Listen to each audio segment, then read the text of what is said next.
I want to tell y'all a story.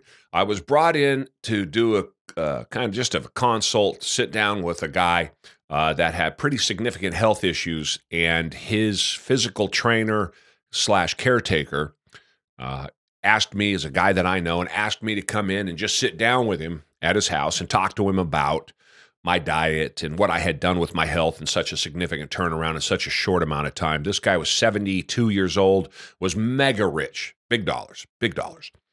And I was reluctant because I know the type. I know kind of where somebody in their 70s with that kind of money, I just knew in my heart, big Tony neighborhood, gigantic house, big office, the office the size of some people's houses. And I was just concerned, but this guy's my buddy. I said, absolutely, I will go do it. And off I went and met up with him. It was a terrible experience. I didn't enjoy a minute of it, but I recognized it for what it was right out the front, and it made me sad. And it's a good lesson to remind me, I think, and now I pass it on to all of you. Hopefully it has some help. And that lesson is that what we think we know will blind us to reality.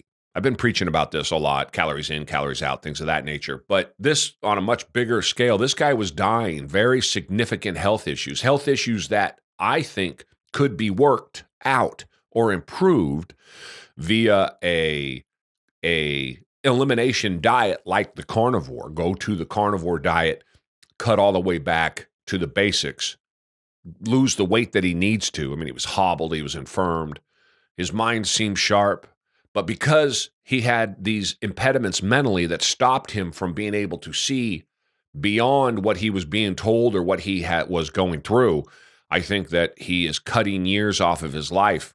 And that hubris that he had about it was going to take away from him and his, what do you have, a 10 or 11-year-old son, believe it or not, at 72 years old. So I wanted to pass along because the memories, or the lesson, I should say, to me, is to never think that what I know is reality. Always be checking, always be studying, and always be open to learning that what you think you knew is either incorrect or became incorrect. The science or the information that we had previously is not what we have now. Technology has changed. Time has gone by. Things we believed in the 80s and 90s are no longer true, as we've learned them to be, in many cases, 180 degrees the opposite direction. This is no more apparent than in nutrition and fitness in particular, because so many things that we used to do, the Arnold Schwarzenegger program for lifting weights as an example, compared to the way they do it today, is significantly different. But technology has changed. The world has changed. Nutrition's the same way. The ability to track things and measure things scientifically is far beyond anything we could do 50, 60, 80 years ago.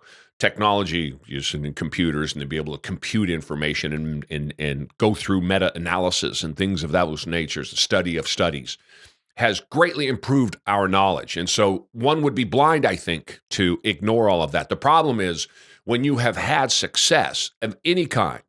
I've done very well in business over the years, and I have failed and I have succeeded on a massive scale. I come from nothing, and I was a millionaire at 33 years old. And what it taught me is from 33 to 43, 45, you couldn't tell me anything. I knew everything.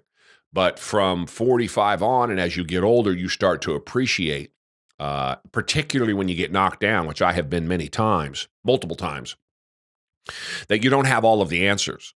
But being rich can blind you to realities. It makes you feel like a god almost. We see this in sports, right? These guys come from nowhere and all of a sudden sign $100 million contracts, and all of a sudden they know how to, they become enigma code breakers. And it's just not reality, but they're fed that reality because of the people around them. Or they're fed that as reality because of the people around them. They don't have any no people. And so that was exactly what was going on with this guy. And he just wanted to brag to me about his business, and he wanted to tell me how he was more successful than I was, and he had done more things than I had, and he had private jets, and he had all of these things that I didn't have. He didn't specifically say I didn't have them, but the whole time was me listening to his stories about how successful he had done and how much money he had made. And I was there to talk to him about his health. When I had that opportunity to give him some ideas, it was dismissed out of hand. So it just reiterated to me that I need to continue to do what I have been doing for the last 10 odd years, which is making sure that what I'm doing, I can verify, making sure that what I believe is, is reality as best as I can prove it. And that is no truer than with my health in particular, both with my workouts and my weight loss and my weight management, my diet. But but again, especially in those areas, because it can be very easy to become part of a tribe. And when you become part of a tribe, you might argue things that on the outside, someone looking at it from the outside would say, that's just not true, but this person is blinded. While you're on the inside, you're willing to die for what you believe. In a different way, rich people can be very individualistic. They're not tribal necessarily, but they will get it in their heads that they can do no wrong because money as a